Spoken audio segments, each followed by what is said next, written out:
Hey folks, welcome to this bonus episode of Got Your Back NHL, LeBrun and Rishaug. We're going to get to Pierre, LeBrun, and Mike Johnson in just a couple of moments, but first, as you all well know, the hockey world lost an absolute giant yesterday with the passing of Leafs legend Borje Salming at age 71. Our thoughts, prayers, and condolences go out to the entire Salming family, Leafs Nation, all of his family and friends. I think the news was a little jarring after just seeing Salming at the Hall of Fame induction ceremony, honored in front of Leafs Nation and the hockey world. But with this news, I think we're also, at least I am, feeling very fortunate that his family, had a chance to have those amazing moments in his last days. And quite frankly, glad that we, the hockey world, got to have those moments as well. So wanted to have a conversation to put Salming's career into perspective. And there's nobody better to do that with than Steve Dryden. You all know him better as the Quizmaster. Steve was the senior managing editor of hockey at TSN right up until this last year. He is now, we'll call him semi-retired, but he never really quits working. He was also the editor-in-chief of the Hockey News from 1991 to 2001. Nobody better to put into perspective the career and the legend that Borje Salming was.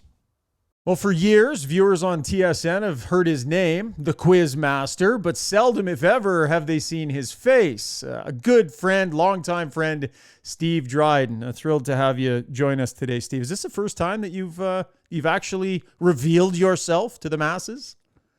Well, in this fashion, yes. I was waiting for just the right opportunity, just the right debut, and of course, your podcast is that. Absolutely. And as I just mentioned, Steve, I can't think of anybody better to put into perspective and to help us put into perspective the career that Borje Salming had. You are a historian of the game. I'm not going to say you've been around that long, but you've been around a while. And I know you're helping out the Hockey Hall of Fame now in a lot of ways when it comes to putting numbers together and putting into historical significance what people have accomplished. So give us a sense for what Borje Salming's significance to the game was. Well, we all know that Borje Salming is one of the greatest players to ever play the game, but as great as he was, I think he's even more important to the history of the game.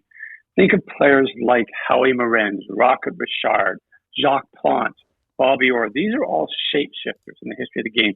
They changed either the way the game was played or seen or understood. And that's what Borje Salming did. There was a bit of a gravel road from Europe to the NHL before he arrived, as Tommy Bergman was already playing. But what he did, and I'm borrowing a bit from Michael Farber at TSN, who said that he paved the road, and that's what he did. He paved the road over in cement. So Tommy Bergman is there the year before, but then Salming arrives and is sensational. He's a candidate for Rookie of the Year. Following year that he makes the All-Star team 6 straight seasons. He makes the first or second All-Star team. So I think, again, to come back to it, like people like Plante, he was important to the game's history as much as he was a wonderful player. First Swedish player inducted into the Hall of Fame. For those in a generation that never had a chance to watch him play, give us a sense for the game. Well, there's a number of ways to look at him. And we know that he was this fantastic player. He had a game that was built on his skating, a terrific player. But when you think of him, you probably think or should think of him, first of all, as being as tough as nails. That was what really made him special, is that he could not be intimidated. As good as he was tougher. He would throw himself in front of everybody and every player. I had the opportunity to talk to Anders Hedberg, who was a great Swedish player himself and played with Borje Salming with the junior national team and the senior national team. And he said, and the way he described it was, he said that Borje Salming's competitiveness and his resilience made him proud to be Swedish. And, wow. That's quite something to say. Yeah. And that he played away and he wasn't afraid of anything, never backed down. He did everything, played injured.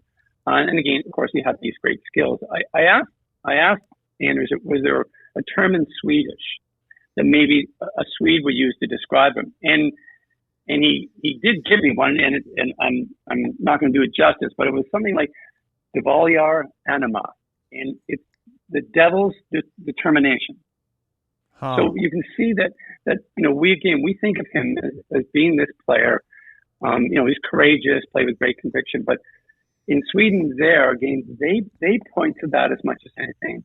as well. And so, again, they when they talk about him, they say, but he had the devil's determination, which is really something. And of course, he's not just one of the great NHLers of all time. He's one of the great Swedes. I mean, last week they announced their all-centennial team, and he was lined up beside Nicholas Lidstrom on the all-time team on the blue line. So Madsen, Salming, and Lidstrom playing together. Well, they were, and the wonderful thing was that he was able to get to that event. He was at the gala. He was in a private box, and again, Anders had not had the opportunity to see him since he was diagnosed with ALS. And he actually went up to the box to see him. It was a very emotional moment. But he went up with Tommy Bergman, which was very, I think, appropriate. Yeah. Because again, Tommy Bergman was the first Swede. But Borje came along and changed everything. Steve, great perspective, my friend. Thank you so much for taking some time and joining us here on the podcast. You'll come back again soon? Of course. All right. Take care, my friend. Borje Salming was 71 years of age.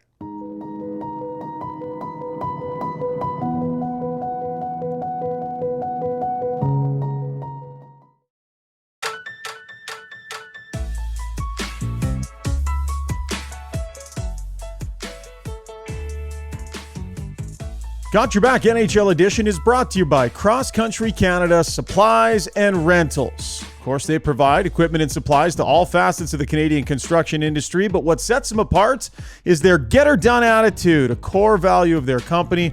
I've actually been to their head offices, and they've got it all over the walls there on all of their branches. Every one of the staff members lives by the get-her-done formula to ensure they never let the customer down, and they will bend over backwards to get their clientele what they need when they need it. No excuses. Cross Country Canada takes great pride in this attitude and truly believes that their customer success is their success. As we check in with Mike Johnson on the road with the Maple Leafs in Minnesota, and we have Pierre LeBrun on the telephone today. How we doing, guys? Johnny, afternoon game. You got to love that. Love the afternoon games. Listen, I did not love them at all when I played because I like the routine. I like the sleep and the nap and the whole bit. But as a broadcaster now, live for the afternoon games. Out of there at 5 p.m. to usually get wherever you want to go, do something for the evening. So no complaints at all. The only problem is, will the boys have the turkey legs after, a full day off yesterday, watching football? The old tryptophan will kick in. I'm not sure how the game is going to be, but I don't care. It's going to be at 2. That's all that matters to me. You got turkey legs today, Pierre? Well, I got a morning game here. I'm in Montreal with one of my daughters. We're at a big Can-Am girls hockey tournament, and as soon as we wrap this up, off to the rink. So, love it. Right on. Hey, I have a question for you guys. I was speaking of Cross Country Canada Supplies and Rentals, our title sponsor. So Wayne Watson, one of the owners, actually lives out here in Sherwood Park where I do. And he has this golf simulator, you guys. Like, you would not believe this thing. It is, like, we've all been to the ones at Golf Town. We've all been, like, picture that, but with awesome decor. Like, this thing is unbelievable. So I went over last night, had a beer and played some holes. But I was having a tough time figuring out when I was getting ready, what do you wear to a buddy's house when the plan is to get into the golf simulator and play? So I got dressed, and I was in, like, my full golf getup. Like, full golf getup. Oh, my God. Oh, my God. Red card. Did you bring your spikes? What is the matter? I did. I brought my golf shoes. So, okay, that was just when I first got dressed. Goodness. And then I sort of realized after, I'm like, I might be overdoing it here. And I didn't know what to do. So I backed it off to kind of like only halfway. I took off the golf shirt and I threw on like a sort of a sweater type thing, but I kept the Lulu sort of golf pants on, and I kept the golf shoes, and I kept the Travis Matthews golf hat. And I showed up, and like Wayne and Shannon were like in jeans and a t-shirt. So it was awkward. It was awkward. What are you doing? You idiot. Listen, is it that that's bad? The beauty of the home simulator. If you wear your pajamas down there and do whatever you want. Whatever you can move in. I guess, like, as long as they're not so restrictive, you can move properly. But like coming in when you got your glove tucked in your back pocket with your scorebook in the other one. Like, it's unbelievable. It's terrible. Right. Terrible. I was a little excited. I was gonna say I think track pants and a sweatshirt would have been fine, but anyway. Oh whatever. man, I was a little bit excited because I'd heard all about this simulator, and I was so fired up. Haven't played in a little while. I wanted to be into it, you know. But if you guys would have seen me before I left the house, I was looking at myself in the mirror, and I'm like, I'm going to my buddy's house right now. I feel like this is not the right approach. And apparently I was right. It would have been so much better if you were getting picked up by a couple of buddies. Like, you jumped in the car, you're like, where's the golf gear guys? You're like, what are we doing here? He's like, I'm changing. I'm like, nope, I'm bringing you. I'm not letting you change out of that nonsense. Oh man. Yeah. Well, anyways, Wayne he didn't say anything. If he was thinking anything, he was kind enough not to say it. Listen, guys, we had Steve Dryden on the Quizmaster chatting a little bit about Boreas Salming. Obviously, the hockey world lost a giant here. Leafs Nation lost an absolute giant. What are your guys' thoughts, Johnny? Maybe we'll start with you just about, Boreas Salming, the loss, and what we saw over the last few weeks. Pretty iconic, heart-wrenching, emotional moments for the hockey world and the Salming family.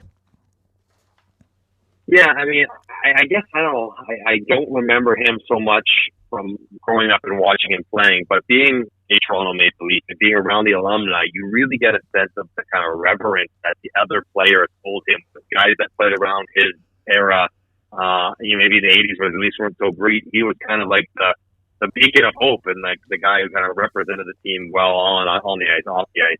Legendary teammate, legendary guy to be around from all reports. And I was there, I guess, fortunately, on the Friday night in between the benches, right there in front of me as he walked out with Matt and with Daryl Sittler. And to have a moment be so simultaneously heartbreaking, to see how much he was struggling and the pain he was in, and also uplifting and so happy as you saw him fight through to ignore the crowd. And you could tell he could feel the emotion and the love being poured onto him from fans, many of whom would never have seen him play. That was such a beautiful, gut-wrenching thing. And I'm glad that he was able to experience. Not very often that, our heroes, you can kind of say goodbye to them. And I guess, him and his family would have felt firsthand just a couple of weeks ago how important he was to the people of Toronto, the Toronto Maple Leafs, and that city and everybody else. So deepest condolences, but I guess fortunate for everyone that they were able to experience that a couple of weeks ago and kind of show that appreciation. And one thing that struck me through all this is you think about the courage that he displayed when he first came over and played in the NHL, one of the first Europeans, and literally the abuse that he took because he was being tested by North American skaters, and really showed how tough he was and his leadership and all that in those years. And then you look at the courage that it took to come over and have that moment a couple of weeks ago, because he was clearly in tremendous agony. And I can share this from a personal point of view, but my mother died of ALS when she was 54. And it just struck me that night when watching Boreas Salming and trying to stand up and the emotion, how much it reminded me of the agony that my mother went through at the end. And it was actually pretty emotional to sort of tie those two things in together. And it's an awful, awful disease that really does put you in a lot of agony. And, it's always hard to say goodbye, but, Boreas Salming is not suffering anymore. That would be my thought. Yeah. Appreciate that. Thanks for sharing that, Pierre. I know that one is very personal to you. Beautiful ceremony we got to watch. Heart-wrenching news, and the hockey world will now celebrate the life of one of the most important players that the game has seen. Boreas Salming passes away at 71.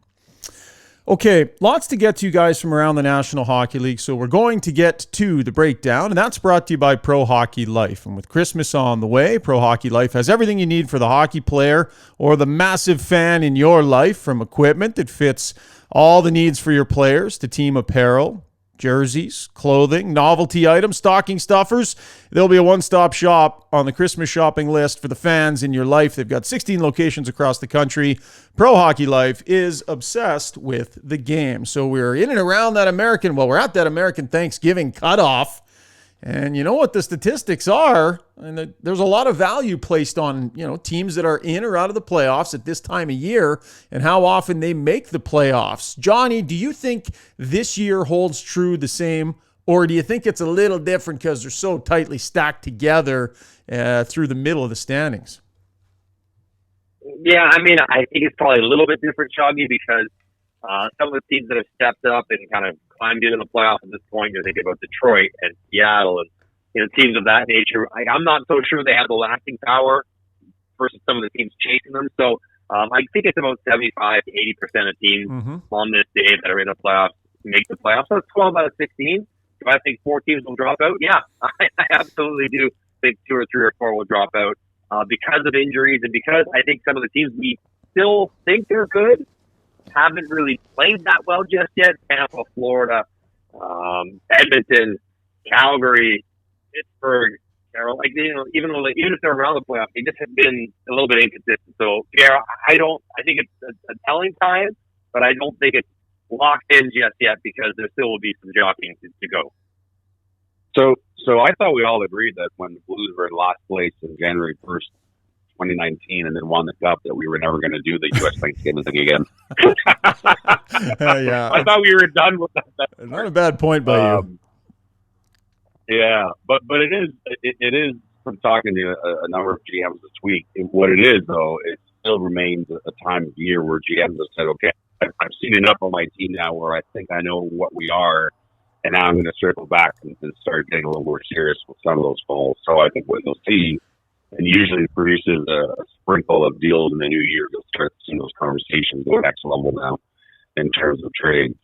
But the other thing, I wanted to get you guys' opinion, but speaking of the Blues, who started 3-0, then lost 8 in a row, all in regulation, then won 7 in a row, and then they lost in Buffalo. I did a piece this week where I chatted with Doug Armstrong, and I don't know if you saw his comments, but he has an interesting theory about all of the streaking that we're seeing this year in the NHL. There have been a lot of winning streaks and losing streaks, more than I can recall. And one of his theories, and again, it's obviously anecdotal to some degree, but he believes that the league is so young now, it's younger than ever, as you guys know, loaded with youth and skill, and that he thinks that the one downside, and again, he loves the brand of hockey that we have now, he's not being one of those guys at all, but he thinks that it's affected some of the game management that we see in the game that we're accustomed to seeing perhaps when MJ played, for example. You know, how to play with the 2-0 lead and clock management and this and that the game has so much youth and skill that there's never enough goals. In his opinion, it's part of the contributing factors to seeing all the win streaks and losing streaks, all the extremes that we've seen so far in the first quarter of the season. Anyway, it's interesting. I didn't expect him to go there. And I thought it was pretty interesting. What do you think, Johnny? It's like the World Juniors. I mean, the reason why we love the World Juniors is because the kids are younger, they make mistakes, right? Same principle applies to maybe a lesser degree. When it's 3-1, I think a lot of players are more worried about making it 4-1 than ending the game at 3-1, which is great for the game, not so great for maybe some of that clock management. And the rules are applied differently, so it's harder to protect the lead. You can't just kind of go in a shell and hook and hold and grapple and grind out the clock. So there might be something to that. Is there a biggest surprise to you guys team-wise? Like if I were to say which one would it be from the start of the year where you thought they would be to where they sit right here in this moment? Just like Seattle has kind of clawed their way right into that conversation as well. You think about Boston, all those injuries, think about Jersey and where they're at. Like, Johnny, which would be your biggest surprise? I mean, it has to be Jersey. It has to be. Boston's been great, but I don't think it's even close. Because who had Jersey ripping off 13 in a row? And it's not just that they've won; it's how they've won. Yeah. They've been so dominant, outplaying their opponent, everything. They don't have or haven't required great goaltending. It's been fine, but it hasn't been the reason they're winning. And I don't think anyone, not even the Jersey, not even Tom Fitzgerald, looked at his roster and said, "Yeah, we have the strongest roster in the league." But they've played 20 games. Like, they have clearly the strongest roster in the league. So to me, on the upside, completely Jersey. Even if you like them, nobody likes them this much. So Pierre, I think it's got to be Jersey. Yeah, I think so too. And I did pick them as one of my surprise teams to get in this year, but I thought it'd be like sort of scratching along squeezing in. Yeah, I have to be. Yeah, so to see where they are now and the way they're doing it has to be a surprise, no doubt. I think there's a nice consolation surprise thing for Detroit, who again kind of like Jersey, although a bit behind Jersey's rebuild in years, but the Wings are trying to take that step that frankly Ottawa had hoped to take early this season. And Detroit has done it, and Ottawa has not. And if you're going to go for a negative surprise, I'm not surprised that Ottawa's not in the playoffs box. I didn't think they were going to make the playoffs this year, but I thought they were going to play meaningful games right to the end. And boy, it's been almost a disaster there in Ottawa so far. How much of an honorable mention does Seattle get? Like, who had Seattle second in the Pacific after 19 of their games? 11-5. They're on an 8-1-1 heater here. How surprising in the big picture is this, Johnny? It's very as much because you would have assumed Calgary and Edmonton would be ahead of them, obviously, and those guys aren't. But Seattle scoring goals, and as big of a surprise as any of it for Seattle is that it's been Martin Jones leading them in net. And good for him because, his career had kind of taken a turn in the last few years in San Jose, bought out. Philly was actually better than I thought he'd be in Philly, but, I didn't think he'd have kind of starter run in him again. And he's been really good. And it's interesting to see how Seattle's flipped from a team that looked like they're going to try to defend their way to wins to now a normal team that kind of has a balance. We defend, we attack. They have more good forwards, maybe no star forwards, but a whole bunch of good forwards. So it is surprising, but I think they've been aided by the underwhelming Alberta experience so far through 20 games for Calgary and for Edmonton.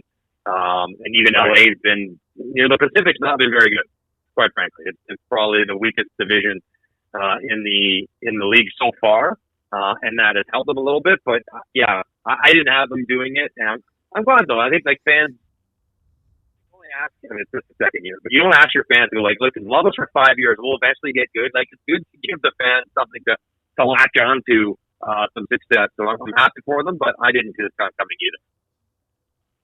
No, I mean, again, I think that people thought they'd be better just if they got some saves. And what's interesting is, the two teams, if I'm wrong, you guys can correct me later, but I believe the two teams that ranked dead last in the NHL last year, 5-on-5 save percentage for New Jersey and Seattle. And, I think there was a sense in each organization from talking to each organization back in September that if they just even got average goaltending, that would make a pretty big difference in terms of trying to get off to a better start. And obviously we've seen that with both teams. So that doesn't explain everything, of course, but I'm just saying, those two teams really got rocked by their goaltending situation last year, and here they are. They're not a lot better. Adam Larson, Vince Dunn, both playing over 23 minutes a night, every night, for the Seattle Kraken, off to a really nice start. It'll be interesting to see, how over the next 40 games or so, what level they're able to sustain. But it's kind of jarring when you look at the standings and you see them so far. You kind of, you snap your head like, whoa, that's going to be interesting. Let's talk about individual players. Go ahead.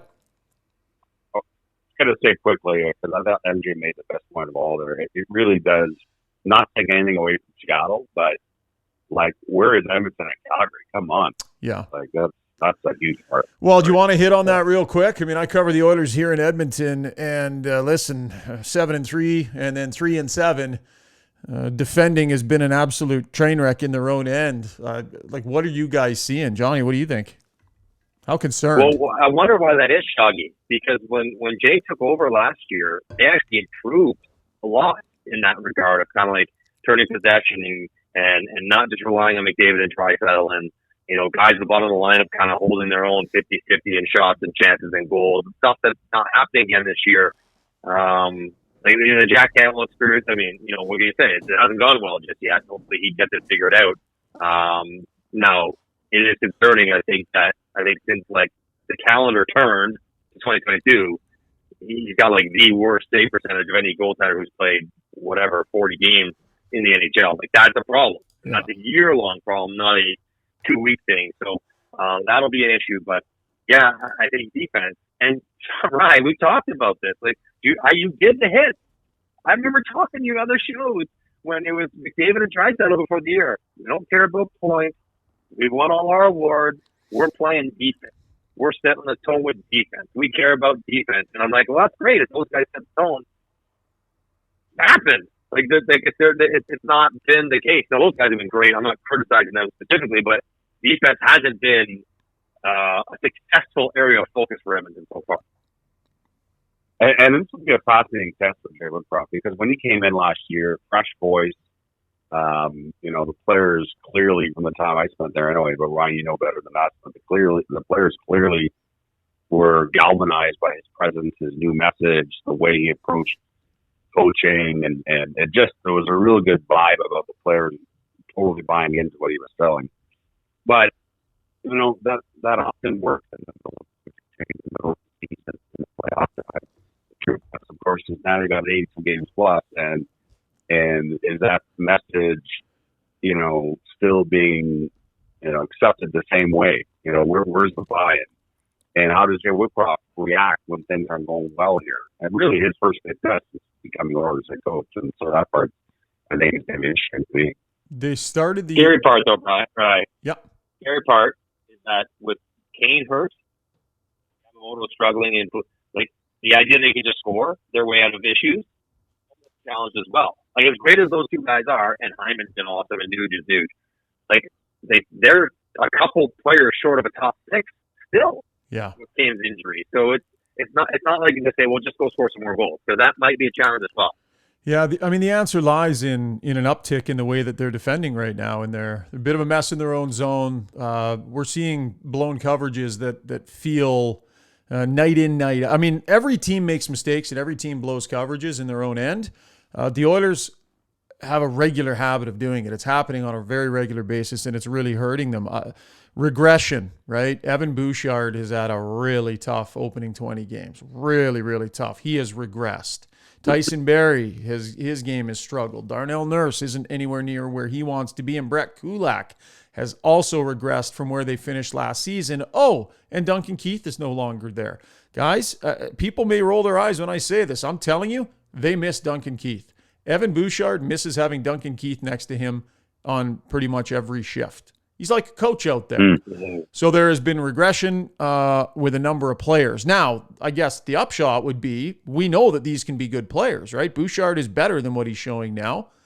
Barrie can be better than he is now. Nurse as well. And Kulak was good when he was brought in last year. So I think a lot of it is guys are underperforming, and there's room for that to change and improve. As far as Woodcroft goes, I don't think that their attentiveness has changed, but definitely it's surprising to a lot of us that defensively they're as bad as they are right now. Right. Figure it out. Yeah. Later. Sort it out. And listen, they're going to add a defenseman. And maybe, Pierre, this we can talk quickly about Chychrun here. I don't know that Chychrun is at the top of their list, and I don't think it'll necessarily be Chychrun. The Oilers are going to add a second pairing left shot defenseman at some point this season. It is so clearly what they need. So not a ton available. We'll see what the list looks like. Chychrun, I'm sure, will get some consideration, but he's a few games into returning. Are things heating up on the Chychrun front in any way? Well, they're heating up in the sense that, after the GM's meeting last week, Bill Armstrong was under the impression that once Chychrun was back playing and teams were seeing him play again, and that the fact that he was healthy, Bill Armstrong didn't think it would be long before teams circled back and started to get more serious about what they were willing to pay in a trade for Chychrun. The problem is, I don't see the Oilers, and listen, this is a change, obviously, especially if the Oilers can't get out of this fund, but I've never felt that the Oilers are on the top of the list of the teams like the following Arizona and Chychrun. Yeah, I agree. For the number one reason of what the price is. And the price, and again, Bill Armstrong hasn't spelled out the price publicly, but from talking to other front offices, it's always the same answer I get from other teams, which is 2 first-round picks plus either a prospect or a young player. People are And that getting he is so not the- annoyed at you saying that all the time. You're saying that Well- all the time, and everybody, I think, is, Well, and I know it's just the truth, but it feels like And- the hockey world thinks that's too high. well, no question, people think it's too high, and they're hoping that he softens. But I think that Bill Armstrong feels that he's the one with the leverage right now because so many teams are desperate for a blue line upgrade. And so it'll be interesting to see where this game of chicken goes because you got a player who's asked for a trade. So you can't, just because he's signed for another couple of years, you can't actually really say with a straight face, well, I don't have to trade him. But you kind of have to trade him because he's asked for a trade. But I don't know about that, Pierre. I don't know about that. Like, I think Arizona is in the fortunate position that they don't care about winning right now, right? So they can ride this out way longer, kind of like what Matthew Shane in Colorado back with Joe Sakic. Let that ride out for a really long time. right. Like, I know you don't want to keep him there the whole time, but if you were a team that was going to compete in the near term, you probably would want to make that transaction. But I think they've got a lot of runway through the year. You don't get what we want? Okay, cool. Like, we can wait because those picks will be coming down the pike at some point sometime. So I think they're in a unique position to wait longer than most teams in their situation. How about looking at this from another direction, Pierre, in that, so Bill Armstrong keeps putting out this expectation for what he wants for Jacob Chychrun. We all attach that to what he thinks Chychrun is worth. I don't know. Maybe part of it is sending a message to Chychrun, hey, if you want out, you're going to have to play your way into this value. This is what our organization is going to need in return to be willing to trade the asset that is Jacob Chychrun. So if you want out of here, this is what I need to get in return. So play your way into that value.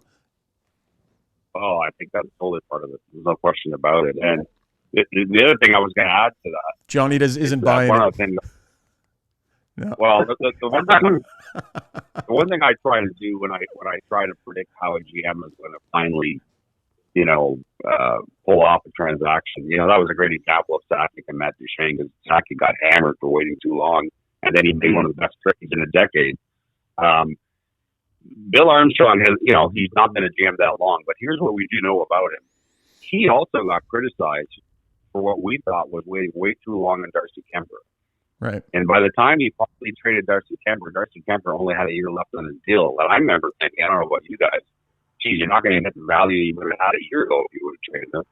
Well, guess what happens by waiting and waiting and waiting? Colorado strikes out on the first day of free agency, trying to re-sign Grubauer, trying to sign Brady Anderson, trying to sign X and Y. And they have to talk about this. Complete desperation late in the day on the first day of free agency in July 28, 21. And they gave a first, a third, and Connor Timmins for Darcy Kemper for a year of Darcy Kemper. You know what? The Abs don't care they overpaid. They want the cup. But my point is that's Bill Armstrong's track record so far is that he was really patient on Darcy Kemper, stuck to this price, which other teams, including Edmonton, thought was too high, but eventually got it. So that's what I'm saying is that he's saying he's going to stick with that on Chychrun. Maybe we should believe it. I guess. I mean, why not? He's got all the cards. Listen, Ryan, the idea that somehow you can be motivated to play better to get traded out of there, like, he's obviously going to play his best anyway. For whatever reason. Like, Chychrun.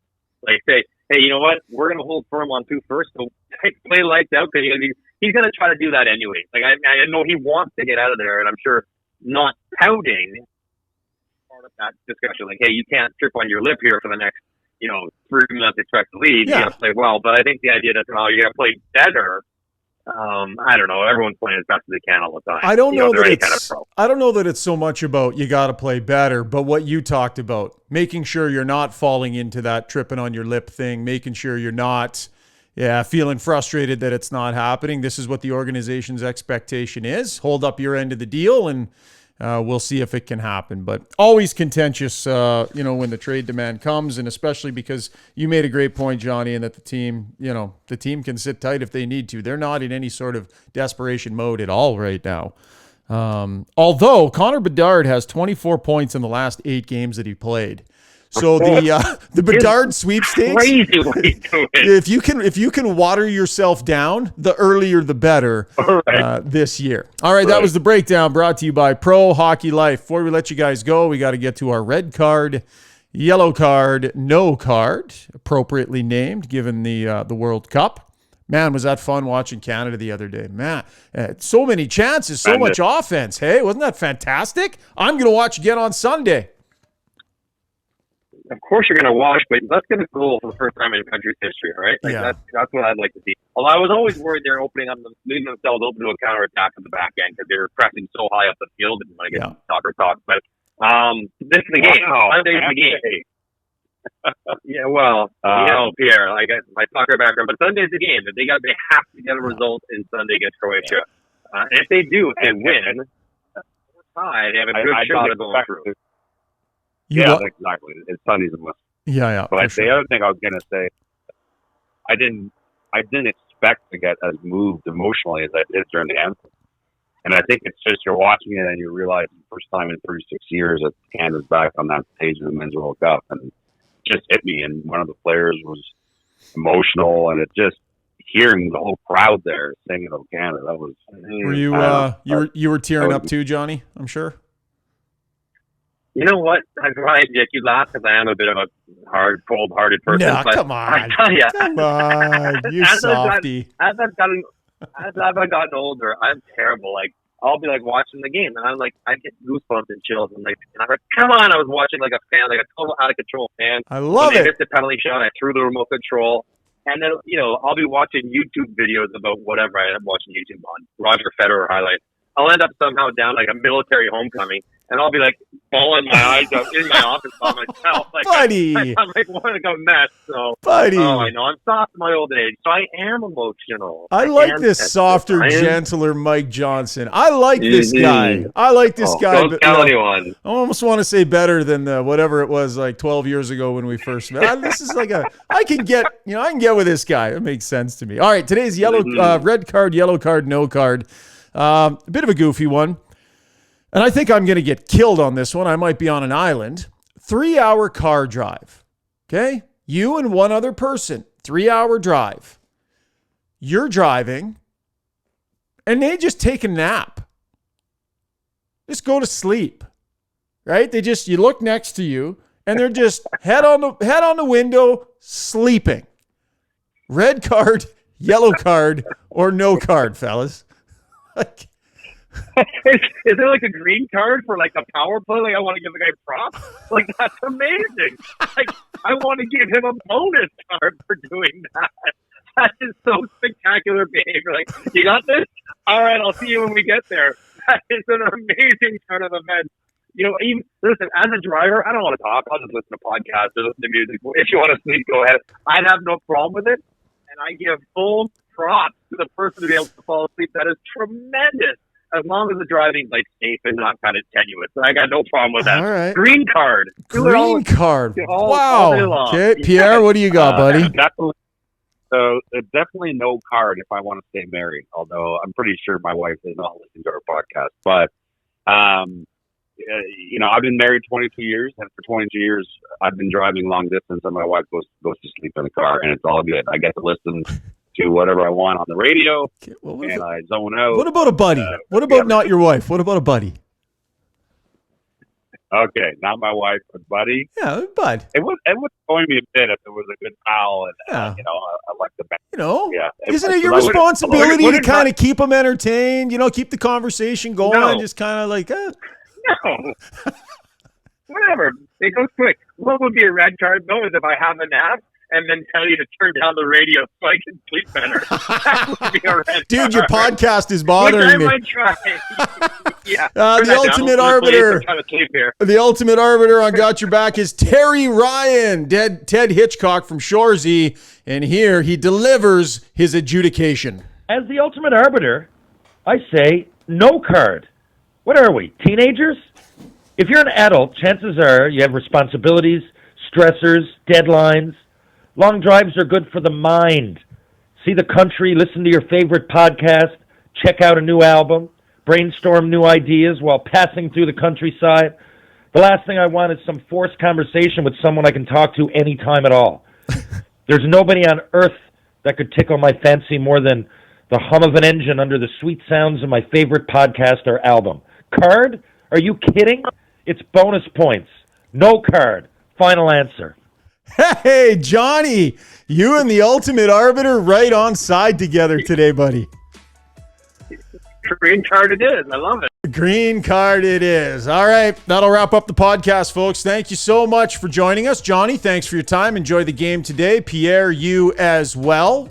Big thanks to our sponsors, as always, Cross Country Canada, Supplies and Rentals, Pro Hockey Life, and, of course, Liberty Smart Security, also a valued sponsor here on Got Your Back. Thanks for your downloads and your subscriptions, folks. Look forward to dropping more podcasts next week. And once again, our thoughts and our prayers, condolences to the Salming family, Leafs Nation, as the hockey world lost an absolute giant, and we are certainly thinking about his family and friends in this moment.